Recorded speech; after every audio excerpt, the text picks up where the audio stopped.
Hello friends, as you are aware that we have started a series on topography. So first video you have studied about map, the basics of topography. In this video we are going to learn about the leftover of scales, and afterwards we will be moving further to understand four grid pattern and this grid pattern. Before that let us quickly finish our representative fraction.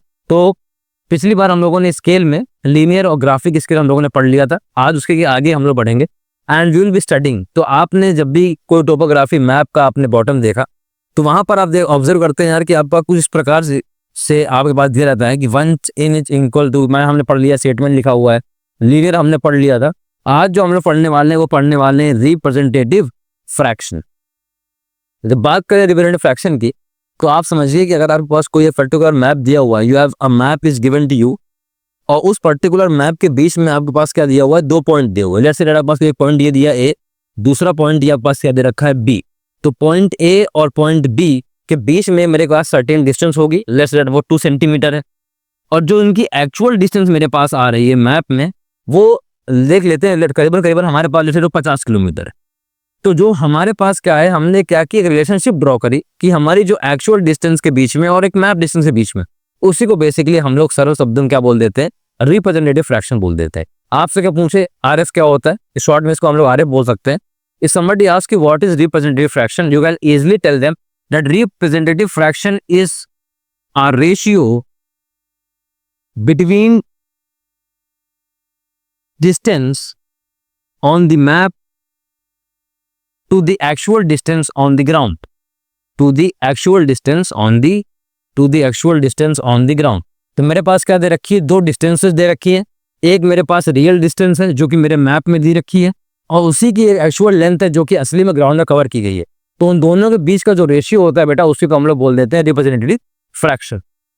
अगर कोई मुझे formula क्या है तो आप लिख सकते हैं that R F is equal to distance on the map to the actual distance on the ground. अब इसका आप लोग सोचेंगे कि सर हम लोगों ने अभी तक क्या किया, स्टेटमेंट पढ़ लिया, हम लोगों ने लीनियर और लीनियर ग्राफिक स्केल पढ़ लिया, तो अब हम लोग आरएफ स्केल क्यों पढ़ रहे हैं. देखिए आरएफ स्केल के अपने फायदे हैं. क्या फायदा है कि आरएफ स्केल हम लोग डिपेंड करते हैं रेशियो में. अब रेशियो में क्या होता है, क्वांटिटीज जिसमें कंपैरिजन हो रहा होता है वो सेम हो जाती है. जब क्वांटिटीज सेम हो गई तो आप क्या हो जाता है कि they both become a unit. So whatever unit you are using to measure distance on the map, the same you will be using to measure distance on the ground. तो आपके मैप में distance measure हो रही है और साथ में कहाँ मेजर हो रही है, ग्राउंड में. तो इस तरह आपके पास क्या जाता है, आपके पास क्या आ जाती है, you get simply you are having RF scale आपस निकल चली जाती है. अब आरएफ स्केल में क्या होगा, सेम यूनिट्स हो गई, और हम लोग क्या कर देते हैं, अभी आप वालू अपॉन में लिखा हुआ है, आप इसे चाहे तो अपॉन में कर दीजिए, चाहे तो उसको हम लोग क्या कर दीजिए, एक पर्टिकुलर आप इसको रेशियो में मेजर कर सकते हैं. आइए इसी पे बेसिस पे हम लोग क्या कर लेते हैं, एक आरएफ का क्वेश्चन देख लेते हैं. अब जो आरएफ का क्वेश्चन है, देखिए यहाँ पर देखिए क्या लिखा है कि कोई आपके पास 2 सिटीज हैं ए और बी, उन दोनों के बीच का जो डिस्टेंस है वो क्या है, 50 किलोमीटर है. और फिर देखिए क्या लिखा है कि it is represented by a line of 5 centimetre on the map. तो आपके पास लेट्स से कोई आपके पास जिसको मैप दिया हुआ है, उस मैप में कोई 2 पॉइंट हैं, एक पॉइंट है आपके पास ए, कोई पॉइंट है दूसरा बी, दोनों सिटीज हैं. उनके बीच की जो डिस्टेंस मैप में वो कितनी है, मेरी 5 सेंटीमीटर है. और जो एक्चुअल डिस्टेंस आपकी दे रखी है ग्राउंड में, वो मुझे दे रखी है, एक्चुअल डिस्टेंस जो मुझको मैप में दे रखी है वो दे रखी है कितनी, 50 किलोमीटर मुझे डिस्टेंस दे रखी है. हम उससे कह रहा है कि फाइंड करिए रिप्रेजेंटेटिव फ्रैक्शन. तो कैसे फाइंड कर सकते हैं बेटा, तो आपको मैंने बताया कि आरएफ क्या होता है, distance on the map to the actual distance on the ground. तो मुझे मैप में दे रखा है मेरा कितना, 5 सेंटीमीटर, और ये कितना दे रखा है आपको, 50 किलोमीटर. तो मेरे पास क्या डिफरेंट यूनिट है, तो मैं क्या करूंगा, पहले तो मैं किलोमीटर बदल दूंगा, किसमें बदल दूंगा, I will change into metre. तो ये आपके पास कुछ इस तरह आ जाएगा, थोड़ा सा 50 लाख, मैं थोड़ा इसको क्या रिड्यूस कर दूंगा, तो मेरे पास कितना आ जाएगा, ये 10 लाख मेरे पास आ जाएगा. तो मेरा रेशियो कितना आ गया, मेरा रेशियो आ गया 1:10 लाख, मेरा क्या आ गया, आंसर आ गया. इस तरह करके बेटा आप क्या कर सकते हैं, किसी भी पर्टिकुलर गिवन क्वेश्चन को आप सॉल्व करके उनके बीच में क्या कर सकते हैं, आरएफ स्केल निकाल सकते हैं, ड्रॉ कर सकते हैं. अब कभी भी आपको कोई रेशियो में दिया हो कोई चीज, तो आप यू इजिली कैन अंडरस्टैंड क्या दिया हुआ है. ये हमारा पहला टॉपिक था आज. अब हमारा स्केल खत्म हो गया. अब हम लोग जो आगे बढ़ेंगे पढ़ेंगे ग्रिड रेफरेंस. अब ग्रिड रेफरेंस बहुत इंपॉर्टेंट है। क्यों इंपॉर्टेंट है? क्योंकि अगर मेरे पास एक पर्टिकुलर ग्राफ दिया हुआ है, उस पर्टिकुलर ग्राफ में, चार्ट, एक मैप में, अब मुझे बताना है कि मेरा पर्टिकुलर ऑब्जेक्ट किस पर्टिकुलर पोजीशन पर लोकेट होता है, वेयर इट एग्जिस्ट, और उसकी लोकेशन क्या है मेरे ऑब्जेक्ट की, उसका पॉइंट क्या है, तो मैं कैसे पता लगा सकता हूँ? तो ग्रिड रेफरेंस के माध्यम से, अभी आपने जैसे क्लास 9th में आप लोगों ने पढ़ा होगा कि ये जो अर्थ है उसमें 2 इमेजिनरी लाइन्स लैटिट्यूड और लॉन्गिट्यूड हम लोग प्रेजेंट करते हैं, उनके बेसिस से फाइंड कर सकते हैं। इसी तरह हम आज कोई टोपोग्राफी, कोई टोपोशीट दे रखी है, तो हम लोग क्या कर सकते हैं? Grid pattern. ग्रिड क्या होता है? बेसिकली कुछ लाइन्स आपको दे देती हैं, वर्टिकल हॉरिजॉन्टल लाइन्स हम दे देते हैं, और उन्हीं के हेल्प से हम लोग क्या करते हैं? किसी भी ऑब्जेक्ट की लोकेशन को क्या करते हैं? मार्क करते हैं। तो कोई पूछे आपसे ग्रिड रेफरेंस क्या है, तो आप बता सकते हैं ग्रिड रेफरेंस आपका है, it is a set of imaginary lines. कुछ इमेजिनरी लाइन्स आपको दे रखी हैं, imaginary lines used to locate an object, used to locate an object, locate an object on map और शीट। कोई आपके पास टोपो शीट, सर्वे शीट दे रखी है, उसमें आप मैप करते हैं। अब ये तो सिंपल बात थी। और जब भी हम लोग बात करते हैं कोई ग्रिड रेफरेंस का, तो हम लोग इसका इस्तेमाल करते हैं, हम लोग इस्तेमाल करते हैं आपके हॉरिजॉन्टल एंड वर्टिकल लाइंस का हम लोग इस्तेमाल करते हैं, हॉरिजॉन्टल प्लस वर्टिकल लाइन। अब इन्हीं हॉरिजॉन्टल लाइंस को बेसिकली, जो आपके सामने हॉरिजॉन्टल लाइन है, इन्हीं को बेसिकली आप क्या बोल देते हैं? आप बोल देते हैं नॉर्दिंग्स, और इन्हीं वर्टिकल लाइंस को बेसिकली आप बोल देते हैं ईस्टिक्स। तो अब हमारे लिए सबसे इंपॉर्टेंट टॉपिक समझने की बात वो क्या है कि नॉर्दिंग्स और ईस्टिक्स समझने से इंपॉर्टेंट चीज क्या है कि हम लोग समझें कि नॉर्दिंग्स क्या है, ईस्टिंग क्या है। क्योंकि to find the location the best, और कभी भी आप आईसीएसई बोर्ड का जो क्लास 10 का पेपर उस उठाकर देखेंगे, सबसे पहला क्वेश्चन तो वो शीट में रहता है, वो रहता है फाइंड द 6 ग्रिड रेफरेंस और 4 ग्रिड रेफरेंस। तो ये बहुत ही इंपॉर्टेंट है point, exam point of view से भी।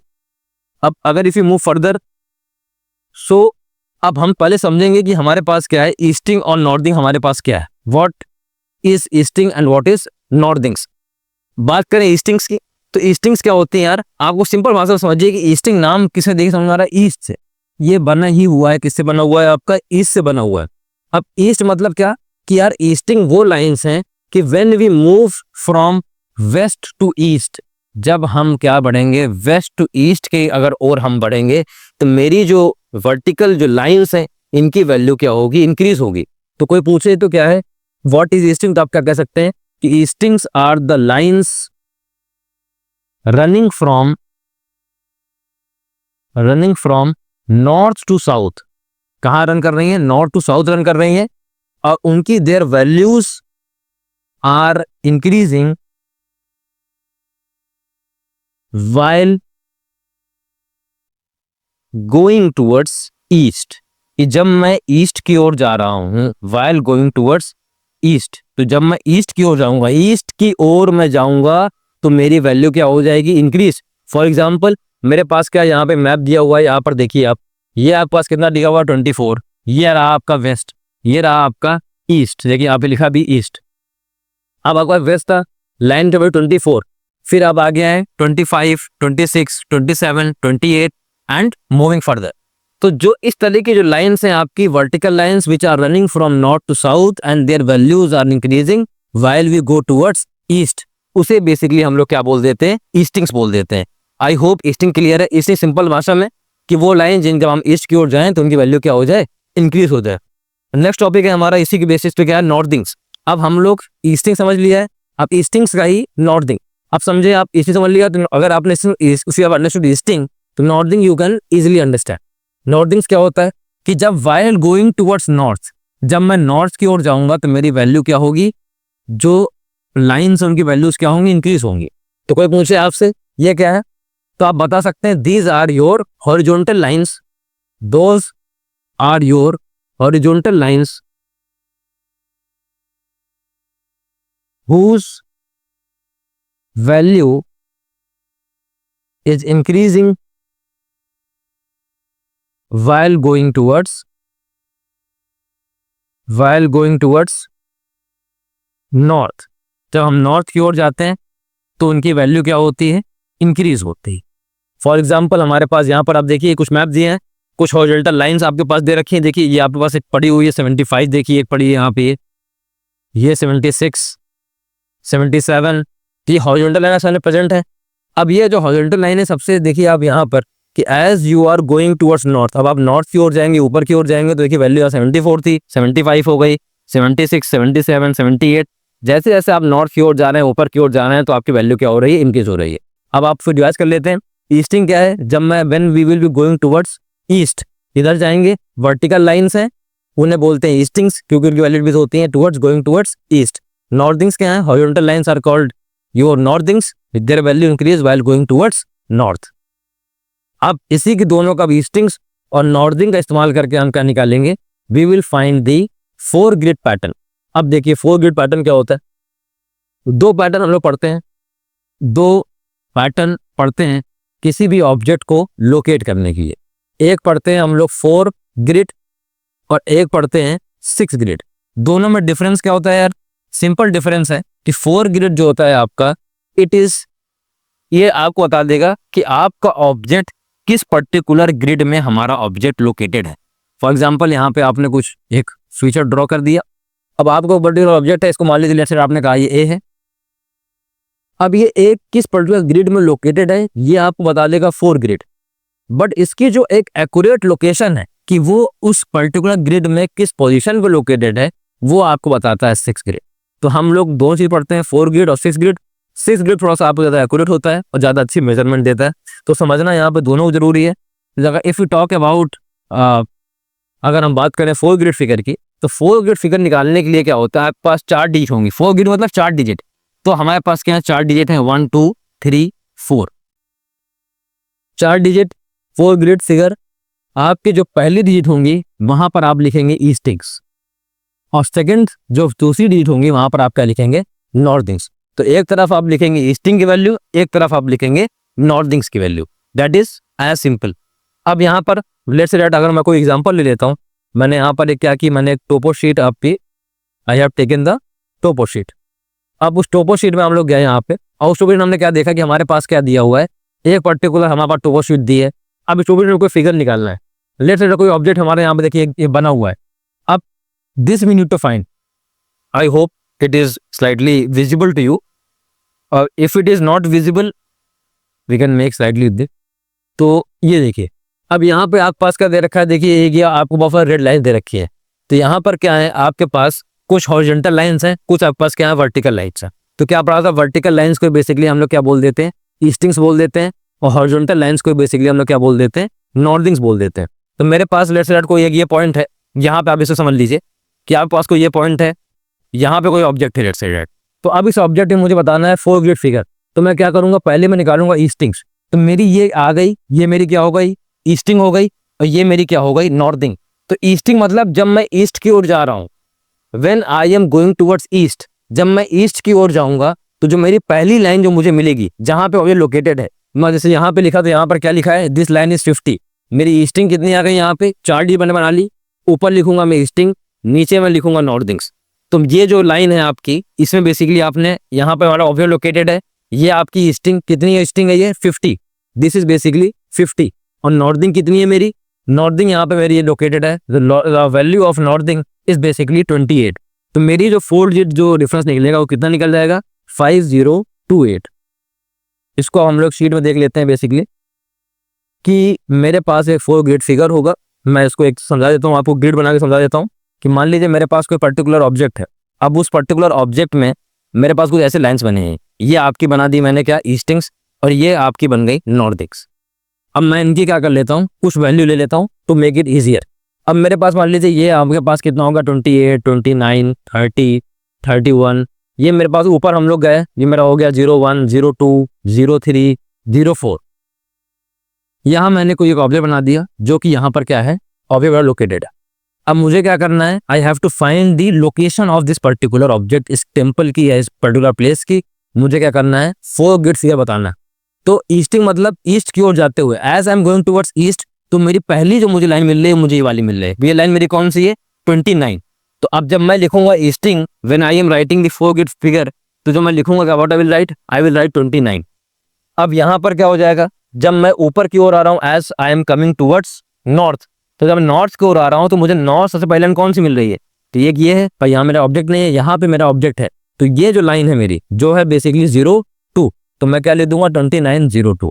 इस तरह क्या होता है मेरा basically I am easily able to find the 4 grid figure. इस तरह क्या करते हैं हम लोग बेसिकली 4 ग्रिड फिगर निकाल देते हैं। रिकॉल कर लेते हैं।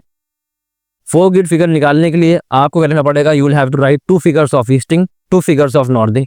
आप क्या देखेंगे, आप देखेंगे कि आपको अगर यहाँ लोकेटेड है, आप जब ईस्ट की ओर while you will be coming towards east, जब आप ईस्ट की ओर आएंगे तो आप क्या ऑब्जर्व करेंगे कि जो पहली लाइन पड़ेगी आपकी, जो ईस्टिंग्स है आपकी, आप उसका यहाँ पर डिजिट लिखेंगे, और नॉर्थिंग्स तो जो पहली पड़ेगी जहाँ पे अभी लोकेटेड है उसको आप यहाँ पर लिखेंगे। That is very simple to find the 4 grid figure.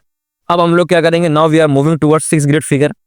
अब 6 ग्रिड फिगर में जो 6 ग्रिड डिफरेंस होता है उसमें भी बेटा क्या होता है, 6 grid difference is very simple. यहां पर भी क्या होगा, you will be writing 3 figures of easting and 3 figures of northing. आप क्या करेंगे, 3 फिगर लिखेंगे आप ईस्टिंग के, 3 फिगर्स आप लिखेंगे नॉर्थिंग्स के। Easting, easting, easting, easting and easting. अब यहां पर क्या होता है कि आपके पास sorry this is I write it 3 times, we will write 3 times easting and then northings, northings, northings. अब यहां पर क्या होगा, आपके पास 2 पर्टिकुलर डिजिट, ये ईस्टिंग और ये नॉर्थिंग, आपके पास क्या हो जाएगा एक्स्ट्रा। अब ये एक्स्ट्रा हम कहाँ निकालेंगे, हमने बताया था ये क्या करेगा, it will provide you a wider adaptability, एक ज्यादा एक्यूरेट लोकेशन ये आपको फाइंड करने में क्या करेगा, हेल्प करेगा। तो अगर मैं इसकी बात करूं ईस्टिंग्स की, आपके पास पर्टिकुलर कोई ऑब्जेक्ट है, हमने कोई एक ग्रिड ले ली, तो हम लोगों ने we have taken a particular grid, ये एक ग्रिड हमने यहाँ पे ले ली है सर। अब ये जो पर्टिकुलर ग्रिड है आपकी, ये आपकी यहाँ पर आ गई है। नाउ फॉर दिस ग्रिड, अब यू सी दिस ग्रिड। अब मान लीजिए मेरा कोई ऑब्जेक्ट है वो यहाँ पास located, this my object is located at this particular place. अब मुझे क्या निकालनी है, मुझे 6 पॉइंट चाहिए ईस्टिंग के, 6 पॉइंट चाहिए नॉर्थिंग्स के। मैंने इसका नाम ले लिया, लेट्स से ये आपका पॉइंट हो गया 28, ये हो गया 29, this is 30, this is 31, this is 31। आप ऊपर गए, योर 01 और ये हो गया आपका 02। अब मुझे क्या करना है, I have to find a particular place. अब पहले तो अगेन हम क्या करेंगे, 4 ग्रिड निकाल देंगे। पहले हम लोग फाइंड करेंगे 4 ग्रिड।